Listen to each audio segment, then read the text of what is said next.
Since it's Family Sunday, I have a little something to share this morning, but it's just a Sunday school lesson. Do y'all have the capacity for a Sunday school lesson today? A little learning, a little growing, a little stretching. Ever since 2 months ago when I preached about the smoke on the mountain, and we talked about the number 3, and we kind of had the kids try to think of Bible stories with the number 3, I would say every single day since then, at 3:33, I look at the clock. Every single day, I see the clock at 3:33, and so I was like, okay, God, I'm just going to take this as a little nudge that maybe we're not quite done with some redemption stories. So we're going to dive right in this morning. I asked Pastor Jay, who is our resident spoken word specialist, to help us speak the word today so that my voice kind of doesn't give out. So Pastor Jay, will you just kick us off for our Sunday school lesson this morning, all about, can you guess? Jonah.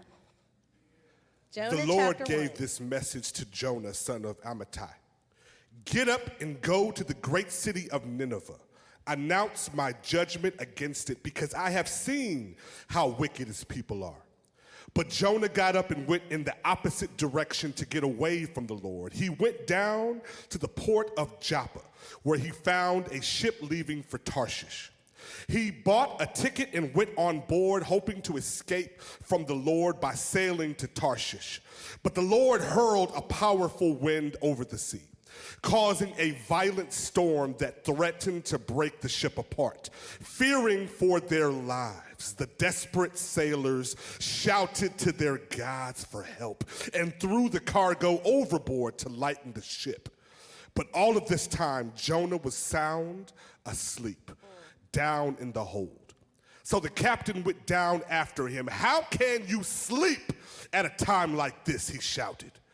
"Get up and pray to your God. Right. Maybe he will pay attention to us and spare our lives." Then the crew cast lots to see which of them had offended the gods and caused the terrible storm. When they did this, the lots identified Jonah as the culprit. "Why has this awful storm come down on us?" they demanded. "Who are you? What is your line of work? What country are you from? What is your nationality?" Jonah answered, "I am a Hebrew, and I worship the Lord, the God of heaven, who made the sea and the land." The sailors were terrified when they heard this, for he had already told them he was running away from the Lord. "Oh, why did you do it?" they groaned. And since the storm was getting worse all the time, they asked him, "What should we do to you to stop this storm?" "Throw me into the sea," Jonah said, "and it will become calm again. I know that this terrible storm is all my fault." Instead, the sailors rowed even harder to get the ship to the land. But the stormy sea was too violent for them, and they couldn't make it. Then they cried out to the Lord, Jonah's God. "Oh, Lord," they pleaded, "don't make us die for this man's sin, and don't hold us responsible for his death. Oh, Lord, you have sent this storm upon him for your own good reasons." Then the sailors picked Jonah up and threw him into the raging sea, and the storm stopped at once. The sailors were awestruck by the Lord's great power, and they offered him a sacrifice and vowed to serve him. Now the Lord had arranged for a great fish to swallow Jonah, and Jonah was inside the fish for 3 days and 3 nights. How many days and nights? 3 days and 3 nights. Right here, as we go into this story of Jonah, a prophet who was called of God, but who was terrified to live out his testimony. Even so, God took this moment to turn an entire ship away from their old life and to enter into their new humanity. Right here, where we hear that Jonah's being thrown into the water and put inside a fish for 3 days and 3 nights, we have a little hint into our story This story is about redemption and rebirth. Keep going, Pastor Jay. We can handle some Bible in here. Then Jonah prayed to the Lord his God from inside the fish. He said, I cried out to the Lord in my great trouble, and he answered me. I called to you from the land of the dead, and Lord, you heard me. You threw me into the ocean depths, and I sank down to the heart of the sea. The mighty waters engulfed me. I was buried beneath your wild and stormy waves. Then I said, oh Lord, you have driven me from your presence, yet I will look once more toward your holy temple. I sank beneath the waves, and the waters closed over me. Seaweed wrapped itself around my head. I sank down to the very roots of the mountains. I was imprisoned in the earth, whose gates lock shut forever. Does this remind you of anything when you read about Jesus, when he died on the cross and he went down to the depths of the depths? It doesn't just say Jesus was dead for 3 days. Jesus went on a little journey in his death, right? It says he went down to hell and he stole the keys. And so when we hear about Jonah in this story, remember the patterns of the Bible. When Jonah went down, he went all the way through a journey. I was imprisoned in the earth, whose gates lock shut forever. Here's the death, but we know in 3 days. Go ahead, Pastor Jay. But you, O Lord, my God, snatched me from the jaws of death. As my life was slipping away, I remembered the Lord. And my earnest prayer went out to you in your holy temple. Those who worship false gods turn their backs on all God's mercies. But I will offer sacrifices to you with songs of praise, and I will fulfill all my vows. For my salvation comes from the Lord alone. Then the Lord ordered the fish to spit Jonah out onto the beach. Dry land. Resurrection, coming again. He's asking God, can you bring me back to life? But not only will you bring me back to life, but I'll do what? I'll surrender and I'll commit to fulfill all my vows. I'm so immersed in Jonah and just blown away by him when you start to study him, because God really tested Jonah throughout his life. It was like again and again, test after test. And at a point, I feel like Jonah really started to ask God, like, why me? Why are you doing this to me? Sometimes in our life, we ask God, why me? Why me? Why me? I'm telling you this morning, quickly, because I know you've been here since 11:30, but I have this message for today. And if you can stay with me, I want you to hear it. Because you see, Jonah was completely and totally controlled by fear in this moment. God had told him to go to a place and to tell the people that they were going to be destroyed. But the people were so evil and so awful and so scary that Jonah allowed fear to dictate his decisions. And he allowed his ego to dictate his decisions, because a part of Jonah knew that his God had a habit of redemption. And a part of Jonah knew that if he went with that message to those people and they repented, what do you think was going to happen? God was going to forgive them and in turn prove Jonah's words wrong. You see, Jonah had made some assumptions about the Ninevites. He had decided that they were a little less than human. He had decided that their evilness and their poor decisions had put them in a slot a little below himself, a little below people who followed God and did good. And he had done something that we like to call now dehumanizing. See, when you dehumanize someone, you decide that they should be deprived of human qualities, personalities, or dignity. We even have the tendency, and y'all can tell me if I'm wrong, but I know some of y'all, and I hear some of y'all, and I hear your prayer requests, so I don't think that you're going to disagree here. In our culture, we sometimes even have the tendency to humanize our pets while dehumanizing our fellow man. There's nothing wrong with loving your puppy, but do you love your fellow man the way you love your dog? You see, when you dehumanize something, it removes this filter and check that you're born with, this moral concern with the treatment of people. And Jonah had gotten to this point with the Ninevites where he knew that they didn't deserve it and it wasn't right. And the sacrifice that it would require from him wasn't fair because the same redemption that he knew they didn't deserve. Why? Because he had dehumanized them. There was a guard in World War II who was in charge of guarding the gas chambers. And there was an interview with him, and they said, "Wasn't it so hard? How did you do this? You knew these people had families and children, and you guarded that gas chamber, and you knew that they were going to die. And then every night you went back home to be with your family. How did you do it?" And he said, "Well, it was really, really hard the first several times. But after a while, it got easy." Why?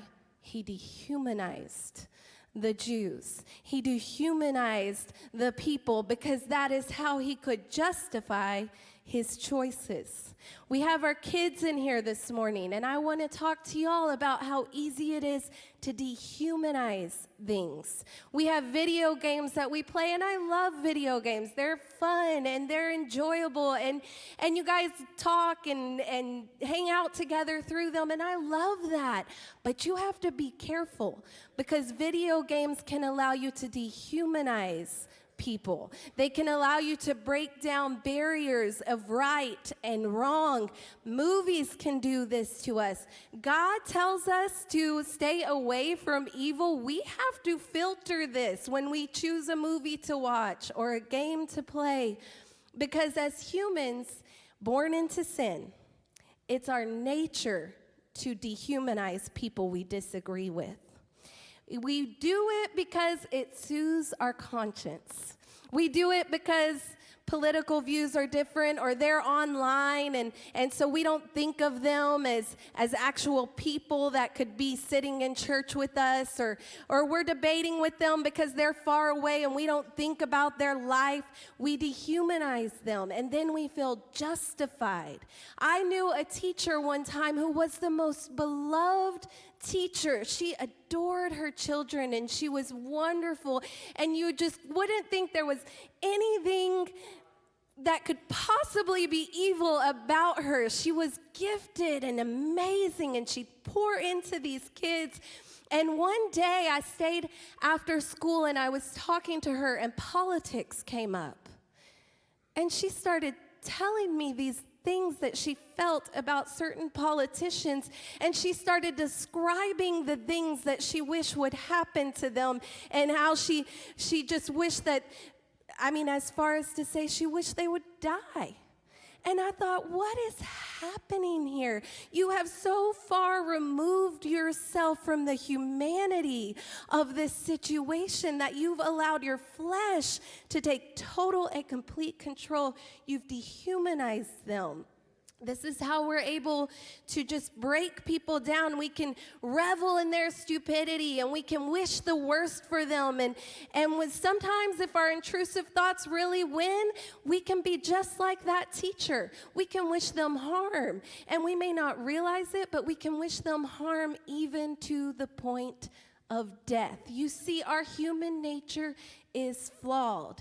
And when we read about Jonah and we think about those Ninevites, it's easy for us to say, well, he should have been more spiritual, or he should have thought more about that. But the truth is, we've all been Jonah at one time or another. We've all let our flesh take the lead at one time or another.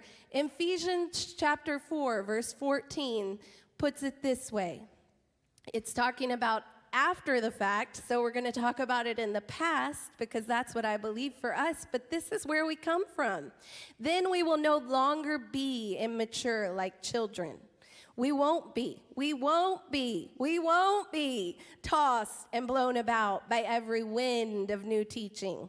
We will not be influenced when people try to trick us with lies so clever they sound like the truth. Facebook.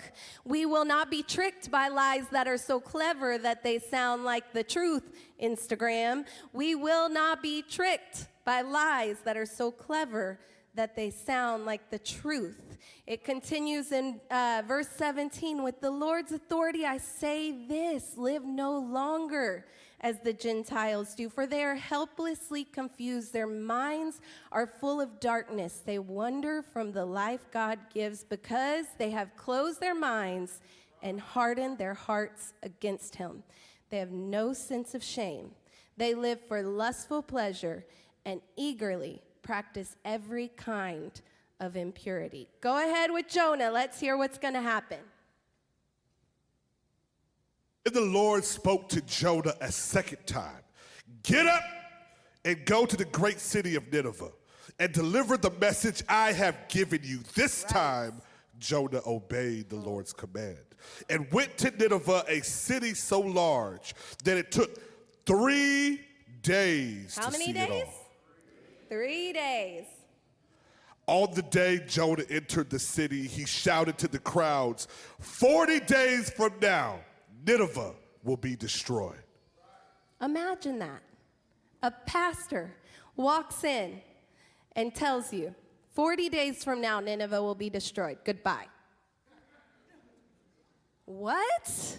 40 days from now, Nineveh will be destroyed. I'm done. Why? Why was Jonah so eager to see them destroyed? Why was he so unplugged? Because he just felt like their evilness was so intense that they didn't deserve a chance. They didn't deserve an opportunity. They'd crossed too many lines. They'd gone too far. And now it was their turn to be destroyed. But if you start to look up that little word destroyed right there, if you go to some ancient texts, and start to look that up, you'll see some other words for that. Overthrown and overturned.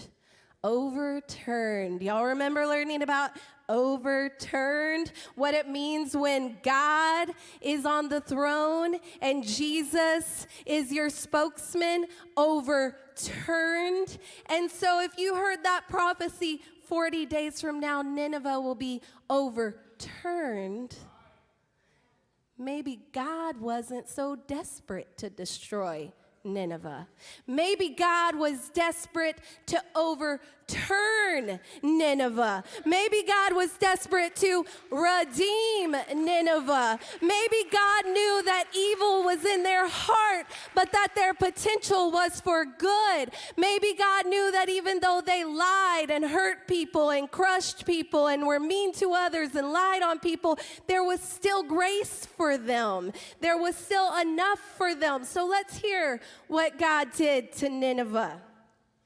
The people of Nineveh believed God's message, and from the greatest to the least, they declared a fast and put on burlap to show their sorrow. When the king of Nineveh heard what Jonah was saying, he stepped down from his throne and took off his royal robes. He dressed himself in burlap and sat on a heap of ashes.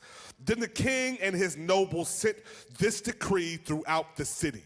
No one, not even the animals from your herds and flocks, may eat or drink anything at all.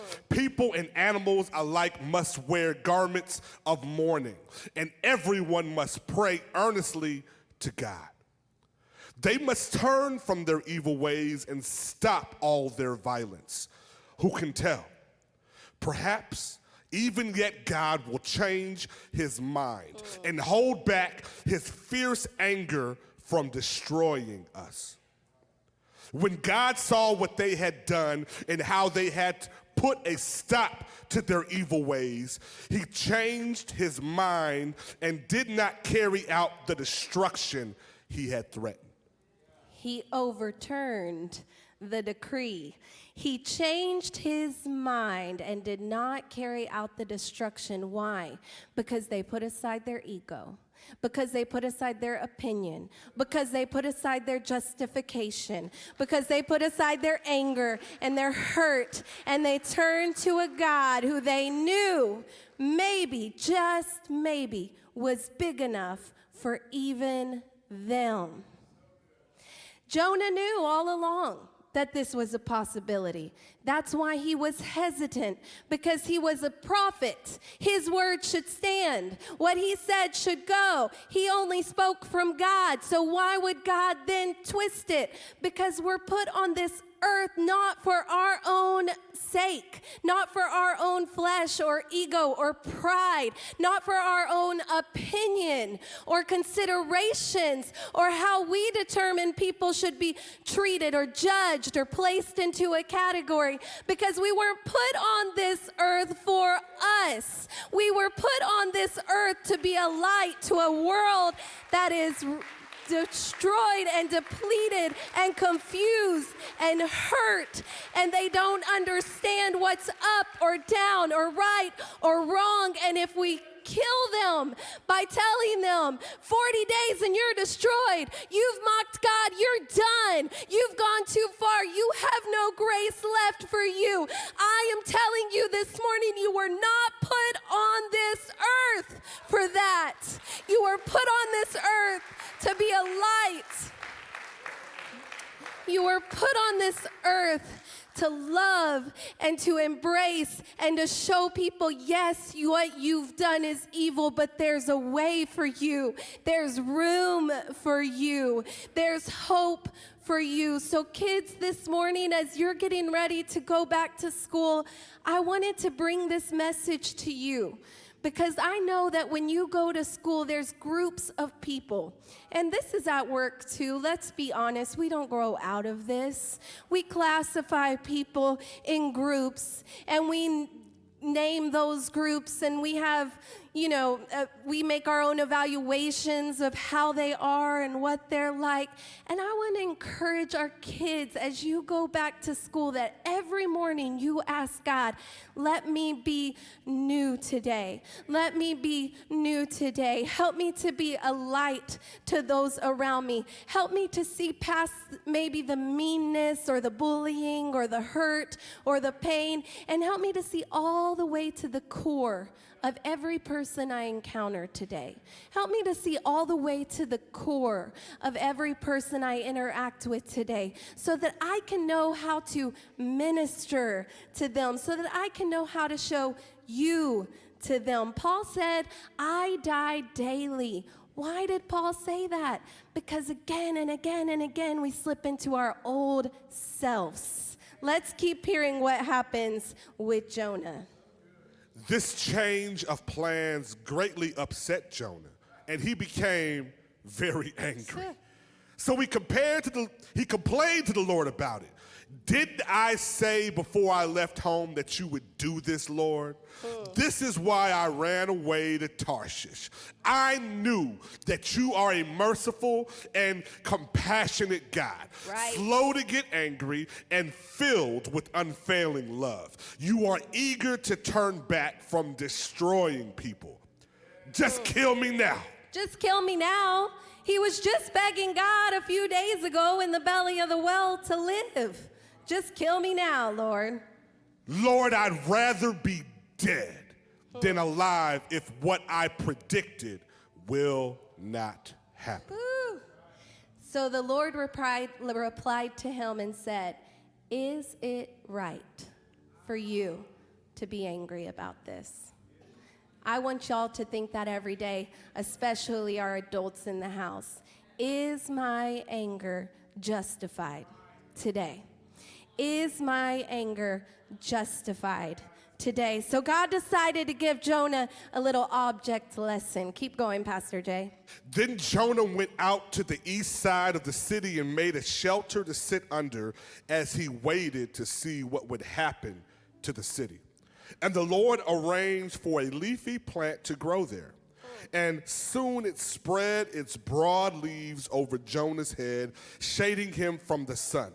This eased his discomfort, and Jonah was very grateful for the plant. But God also arranged for a worm. The next morning at dawn, the worm ate through the stem of the plant so that it withered away. And as the sun grew hot, God arranged for a scorching east wind to blow on Jonah. The sun beat down on his head until he grew faint and wished to die. "Death is certainly better than living like this," he exclaimed. Then God said to Jonah, "Is it right for you to be angry because the plant died?" "Yes," Jonah retorted, "even angry enough to die." Then the Lord said, "You feel sorry about the plant, though you did nothing to put it there. It came quickly and died quickly." Right. But Nineveh has more than 120,000 people living in spiritual darkness, not to mention all the animals. Shouldn't I feel sorry for such a great city? Is your anger justified, Jonah? Is your anger justified, Brooke? But I will say to our pet lovers here that God was also concerned about the animals, because he said, but Nineveh has more than 120,000 people living in spiritual darkness, not to mention all the animals. It's okay to love your babies. Are you okay, though, with God loving your enemies? Are you okay that God loves your enemies? When you gave your life to God, the old you died away. You left the status quo of this earth, the norm, the predictable. You joined a new humanity. You operate now under a new kingdom, a kingdom where the meek inherit the earth, and the first shall be last, and the last shall be first. 2 Corinthians chapter 5 tells us about this new humanity. For God was in Christ reconciling the world to himself, no longer counting sins against people. And he gave us this wonderful message of reconciliation. So we are Christ's ambassadors. God is making his appeal through us. We speak for Christ when we plead, come back to God. Either way, Christ's love controls us. Does Christ's love control you? Since we believe that Christ died for all, we also believe that we have all died to our old life. He died for everyone so that those who receive his new life will no longer live for themselves. Instead, they will live for Christ who died and was raised for them. So, we have stopped evaluating others from a human point of view. At one time, we thought of Christ merely from a human point of view. How differently we know him now. This means that anyone who belongs to Christ has become a new person. The old life is gone, a new life has begun, and all of this is a gift from God who brought us back to himself through Christ. The old has passed away. Kids, I know y'all went to camp this year, and we watched y'all on that video tell us time and time again how your favorite part of camp were those moments in the altar. But I'm here to tell you today that that can only be your life-changing moments if you live your new life. It's so easy to slip back into that old you. You have to choose and remind yourself and be the new humanity that God has called you to be. Don't walk like others walk. I want all of our young people going back to school this week to read Ephesians chapter 4. That's your homework. It's going to talk to you about not walking the way other people walk. And when you find yourself agreeing with a large group of people, whether it be at school, at work, or online, I want you to think, why am I so like them? Why am I able to identify so well with this group of people? How in my new humanity do I fit in so easily on this earth? How with my changed self, aligned with God and redeemed by Him, do I so easily fit in here? You should be uncomfortable in this world. You should be uncomfortable with this world's opinions and narratives and things that they say. You should not feel like you fit in most groups in this world. And unfortunately, that can even mean groups that classify themselves as believers. Be careful when you feel comfortable, because the new humanity doesn't feel comfortable with the old. Ephesians 4, and we can all stand today. I'm coming to a close, and we're going to say a prayer over all our teachers and faculty and kids going back to school. But Ephesians chapter 4, verse 22, throw off your old sinful nature and your former way of life, which is corrupted by lust and deception. Instead, let the Spirit renew your thoughts and attitudes every day, sometime multiple times a day. Put on your new nature. You were created to be like God, truly righteous and holy. And as I prepared today, I knew it was a simple lesson, but I knew it was a message from God for our kids and for us as adults. This world is not okay. It's not okay. It's been deceived and tricked and controlled by someone who seeks to steal, kill, and destroy it. You were put on this earth and made to be a new humanity because you're the only way that they can experience redemption, hope, change, salvation, and for some, even joy through you showing the way. Kids, what you had at camp, don't hide that. How many of your friends do you know for a fact need that? Some of you are the only way they have. Some of you are the only connection they'll ever know to Christ. Don't let them suck you into their ways of being. Stand up for truth. Stand up for what you know is right. And God will honor you and bless you, and you will see prosperity and richness in your life like you could never imagine. And I don't mean you'll be rich. You won't care, because your spiritual soul and your life and your heart and your mind and the peace that comes, you've been called. You're a chosen generation. So if you're going